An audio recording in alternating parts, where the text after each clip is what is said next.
عثمان بہت ہی پیارا اور نیک دل بچہ تھا۔ اس کے پاس ایک پالتو بلی تھی جس کا وہ بے حد خیال رکھتا تھا۔ بلی بھی عثمان سے بے حد مانوس تھی۔ ایک دن عثمان گھر کے صحن میں موجود ایک درخت کی چھاؤں میں لیٹا آرام کر رہا تھا کہ اسے کسی پرندے کی سریلی آواز آئی۔ اس آواز میں بہت مٹھاس تھی۔ پرندے کے چپ ہوتے ہی عثمان کی نگاہیں درخت پر بیٹھی نیلی چڑیا پر پڑی جو درخت کی ایک شاخ پر بنے گھونسلے میں رہتی تھی۔ اب ہر روز اس کا معمول بن گیا کہ فرصت ملتے ہی اس کی نگاہیں اس ننھی سی پیاری سی چڑیا کو تلاش کرتی۔ اس کی آواز سن کر عثمان کے لبوں پر ایک مسکراہٹ سی آ جاتی تھی۔ عثمان دلچسپی چڑیا کی ہوئی تو بلی کی طرف توجہ ذرا کم ہو گئی، اس لیے بلی چڑیا سے حسد کرنے لگی۔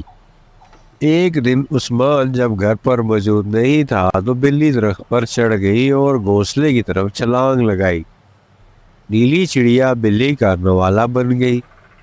چھلانگ لگانے کی وجہ سے بلی کے ساتھ ساتھ گھونسلہ بھی زمین پر آن گرا۔ عثمان جب گھر میں داخل ہوا تو اسے چڑیا کا گھونسلہ زمین پر گرا ہوا دیکھا اور بلی پر منہ پر لگے خون کو صاف کرنے میں مصروف تھی۔ عثمان ساری بات سمجھ گیا اور اپنا سر پکڑ کر بیٹھ گیا۔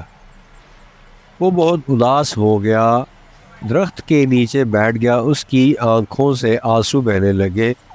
روتے ہوئے اس کے منہ سے یہی الفاظ نکلے، میری پیاری بلی، تم نے ایسا کیوں کیا؟